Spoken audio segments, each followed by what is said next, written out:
Alrighty, what is going on, everybody? It's your boy, Mr. DDG94. You're back with another reaction video. Today we finna react to Funimation and Entertainment, a retrospective, the entire downfall.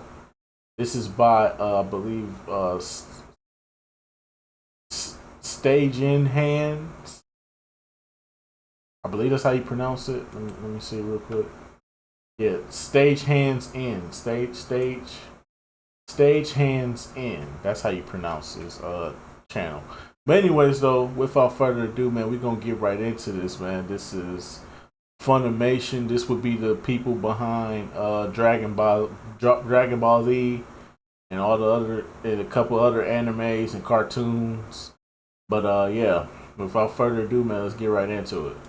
Many videos have been made about Funimation, the once anime dubbing juggernaut that went completely south. From its own channel to home video to owning most of the Japanese anime catalog, Funimation went from one big monopoly too big to fail, only to be shut down by Crunchyroll. Now, how did this all happen? Also, what is really the history of this company? Tune in today on Funimation. Illuminating television.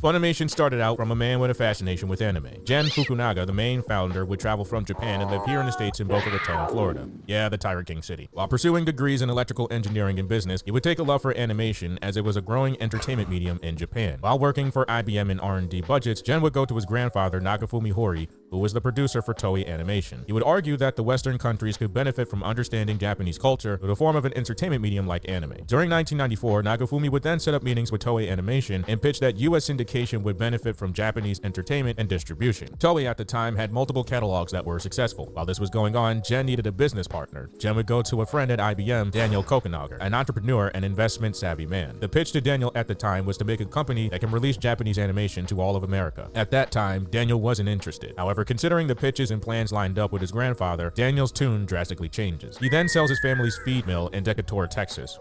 It's in nowhere, Texas, trust me. The other thing to worry about was what the name of the company would be. Gen would have a problem. The names he would come up with were already taken by copyright patent. Plus, as he would put it, he didn't want to take himself too seriously as a company. By 1994, Gen would found the company as Funimation Productions, emphasis on the word fun. Nope. Onwards to Dragon Ball.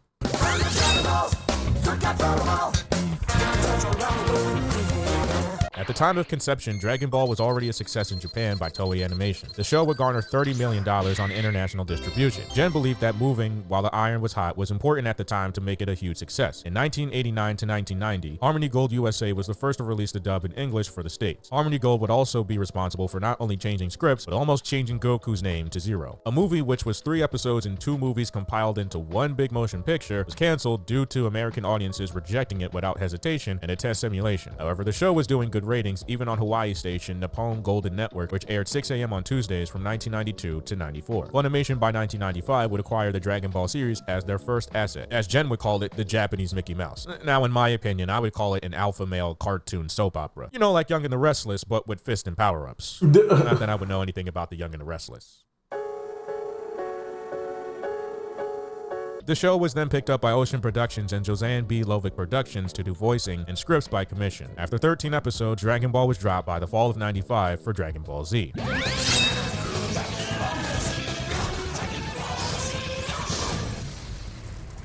After the failure of Dragon Ball, many companies bowed out of Dragon Ball the Classic for the edgier sequel, Dragon Ball Z. Adapted from the 325-chapter manga series, Funimation would move ahead with licensing in 1996. However, Dragon Ball Z would have various channels it was broadcasted on in the States already. The scale it was on was minuscule, airing on various channels in the country and on different time slots when kids weren't tuning in at all. Funimation would again commission Ocean Productions. In addition, Ocean would partner with Saban Entertainment as co-production and Pioneer Entertainment for home video distribution. The theme song, Rock the Dragon, was then commissioned and sung by Saban artist Jeremy Sweet.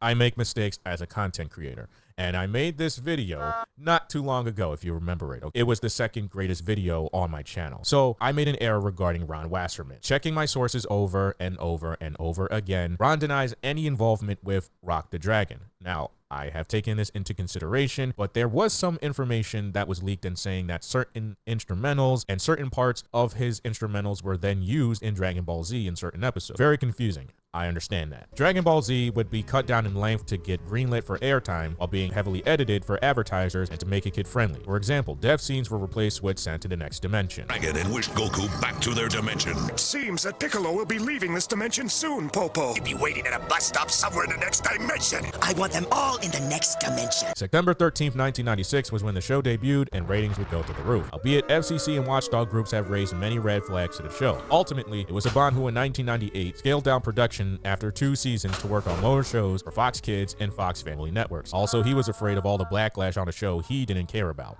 Then why even carry the show? Facts. By August 31st of 1998, Dragon Ball Z then went on to Cartoon Network's Toonami Block. After the show's cancellation for a few months, Funimation would take full control of the dub and most episodes would be uncut during the Tom era. Hold up.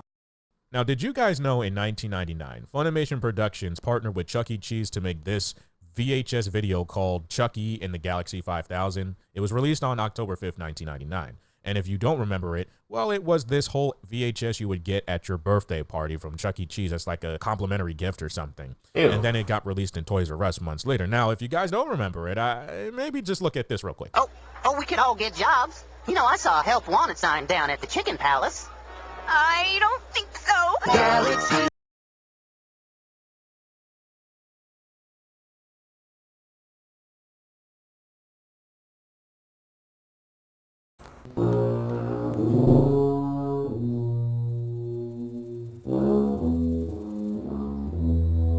Come on, dog. Come on, man. We really doing that.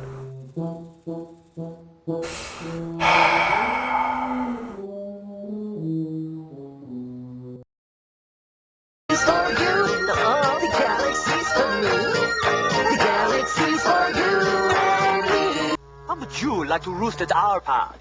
Yeah, we have maximum celebrity status, coupled with ultimate physical strength. Yeah. Oh, please. You buffed out buffoons can go jump in the lake for all I care. Why can't he see the real me? He doesn't even know who I am. Fun fact, you can actually watch this on Crunchyroll. It's considered anime. I'm just saying. You didn't know that, right? I know you fucking lying. I know you fucking lying. Oh my God! Wow! How? Hold on, bro. How? Good teaching methods include the use of pictures, chalkboard, models, and charts, usually before the learners turn to the pages of books for information.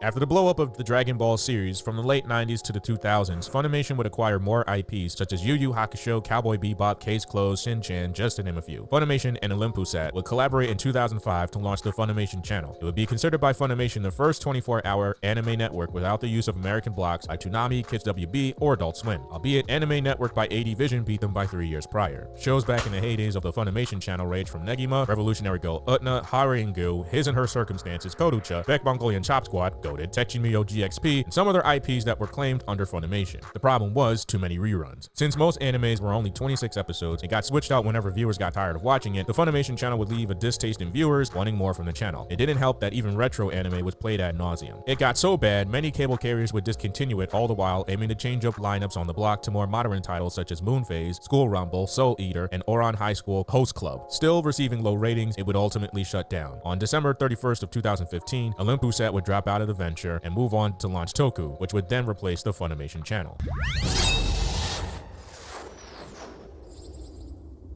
It's no secret that both Funimation and ADV have been rivals since the 90s, albeit that didn't stop them from doing business together in the past. Years later, Funimation would get into a lawsuit as ADV was sinking in debt. According to various court documents, Funimation would file a subpoena in November of 2011. The reason was that ADV and ARMS were holders of various IPs, as ADV was piling debt back in 2007. In exchange for holding and distributing certain IPs, ADV would relieve its debt to ARMS. However, they would default on profits and payments and drop ARMS altogether. In secret, Funimation and ARMS would get into an agreement to acquire ARMS ARMS IPs. ADV would sue in April 16th of 2008, claiming that ARMS would breach its contract. ADV also filed a restraining order to stop Funimation from further lawsuits and claims on IPs, all of which would cost ARMS and ADV $7.3 million and making ARMS sell IPs over to relieve the default debt. This would go on for years as all ADV subsidiaries would not only be in debt but held to the ground by Funimation, only for Funimation to get in trouble with 4Kids with becoming a home video distributor for the IP Yu-Gi-Oh! While also withholding financial information to international companies. Both parties settled out of the lawsuits years later. ADV still owes $8 million to the creditors, while counterclaims from Harris County, Texas were thrown out by the court in 2012 to 2013. For example, there's a show called Tsubasa Reservoir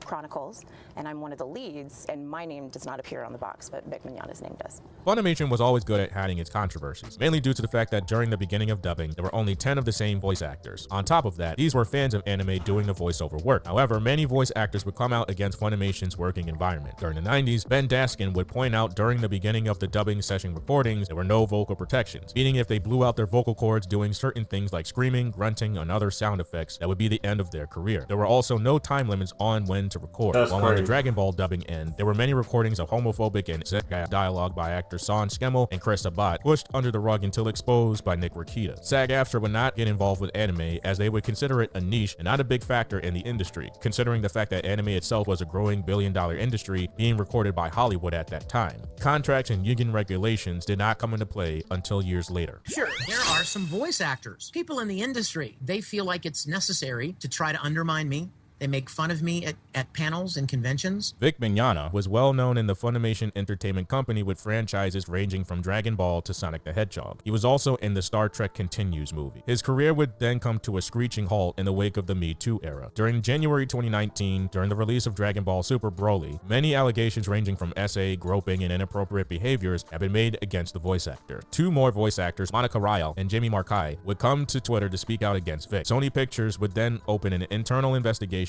on the accusations. A week later, he was fired from Funimation. Anime conventions would then blacklist Vic, while Rooster Teeth would then fire him as well. The release of Dragon Ball Super Broly Blu-ray, which at the time grossed $6 million, would delete Vic's interview portion. This would divide the anime community in two, while in return call for more evidence to be produced. Fans would crowdfund $200,000 plus to his legal expenses during the weeks to follow, while Vic would aim to take Funimation and his accusers to court for defamation. Funimation would file an anti-SLAPP to cancel out the lawsuits in July of 2019. Several affidavits were sent to Funimation investigation from Kara Edwards, Margie Ijima, and Michelle Specht. By September, Vic had several claims dismissed. He would, however, still pay out legal fees. Years later, would aim to file lawsuits with the Supreme Court of Texas, only to have those dismissed in 2022. To this day, after the Me Too era, there would be a division whether or not Vic Mignogna is actually guilty of the allegations. If your head hasn't exploded yet from all this information, well, get ready for Crunchyroll. In order to understand that, we have to go all the way back to 2009. Funimation and Toei Animation would partner to be able to play Toei Animation IPs on Funimation. Nico Nico would then partner with Funimation to create Funico and acquire more IPs to do both home and streaming distribution. Funimation then announced their streaming app on April 16th of 2012. Just keep a bookmark here. By 2015, Universal Pictures would then get into a multi-year deal with Funimation for home video distribution. By that time, it would release all Funimation IPs and manage its sales in October 2015. Fast forward to 2016, Funimation streaming platform would rebrand to Funimation Now and be released internationally. By October, Funimation and Crunchyroll would partner together and both companies would stream select titles on both streaming platforms. Now this is where it gets dicey because this is how it shut down. By May of 2017, Sony Pictures and Universal Studios wanted to buy Funimation, and Sony acquired the company for $143 million while Universal dropped out of the bid. This was approved by the US Department of Justice by August of 2017. By then, Funimation would have access to Animax and Kid Stations, which Funimation's disbanded. In 2018, Factory Shout and Funimation would partner in the home video distribution department on certain IPs and franchises. By August of 2018, AT&T would buy out Otter Media, which is the main owner of Crunchyroll. This makes Funimation and Crunchyroll disband partnerships, as Sony Pictures would still have ownership of Funimation. International expansion was also a problem, considering certain streams of IPs on both platforms. As a result, many IPs were dropped from both streaming platforms. Funimation would additionally be dropped from VRV, and High Dive would be a replacement. Fast forward to 2019, Funimation would partner with Chinese company Bilibili, while also acquiring Manga Entertainment's UK division. Months later, would acquire Right Stuff Inc., as well as Nozomi Entertainment franchises being streamed on Funimation Now. By September, Sony and Aniplex would consolidate all of their titles as Funimation Global LLC. Colin Decker would be in charge of the partnership, which wouldn't work out too well in the future. Aniplex of America and Funimation released Rascal Does Not Dream of a Dreaming Girl in theaters on October 2nd in the US 2 days later in Canada. Fast forward to 2020 would be the massive mergers Funimation would take. By January 2020, Funimation would partner with Anime Lab and release their IPs under Funimation Now. In May, Kodansha Comics would also partner with Funimation as well as NIS America. By September, Viz Media would partner with Funimation and release its titles on Funimation Now, such as Naruto and Hunter x Hunter. In November, Sunrise would partner with Funimation to release various Gundam franchises. By the end of the year, Sony would acquire Crunchyroll for $1.175 billion and put everything under Funimation. In 2021, Manga Entertainment would rebrand as Funimation UK, and Sony would aim to make a unified animation company under Funimation to distribute in different countries. Months later, Gonzo and Funimation would get into partnerships and release the Ragnarok, Burst Angel, and Witchblade series on their main YouTube channels. By 2022, Crunchyroll would release in conjunction with Funimation Films Jujutsu Kaisen 0, which would be the only Crunchyroll movie to go to theaters. By 2024, Funimation would shut down its app. Due to the various mergers, all subscriber account data would be moved onto Crunchyroll. Subscribers would also be at arms with the rising subscription price, with Crunchyroll President Raul Perini would aim to work on making prices more affordable. Which is why you watch anime for free.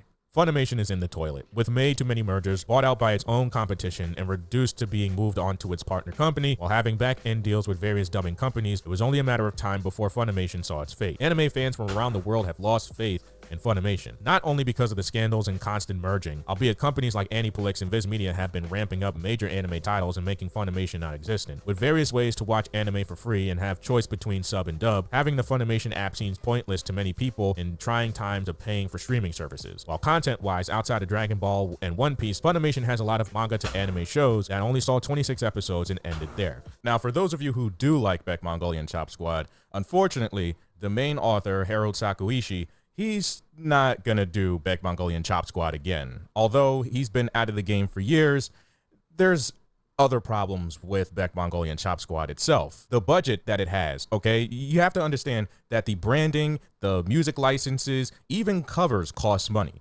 okay? And that will be blown in an instant on 26 more episodes of Beck Mongolian Chop Squad. Now, I would like to see it, but I know in this lifetime, we're never going to. The closest thing we're going to get is a live-action Beck Mongolian Chop Squad, which did happen in 2011. It was pretty good, I have to say. I don't think Greg Aries will even do Beck Mongolian Chop Squad again. Funimation has a great catalog of IPs to date. In retrospect, it would be a problem now with which animes get an extensive license. To this day, Funimation still banks on the longer-running animes, while shows like Attack on Titan ended recently. The bigger question now should be, how can Funimation turn the dial back on getting its core fans after building the greatest empire in entertainment history after so many blunders and faults in its company choices? Interesting, man. Interesting. As you all know, I'm not part of the anime world like I used to be. Used to be in the anime world a little heavy. Started off with Dragon Ball Z, Yu-Gi-Oh! Ended with Naruto. But yeah, man, that's just gonna about do it for this one, man. Very interesting to see what Funimation has been up to, and not the best. But anyway, so that's just gonna about do it for this one, man. I will see you all in the next video. Till then, peace out.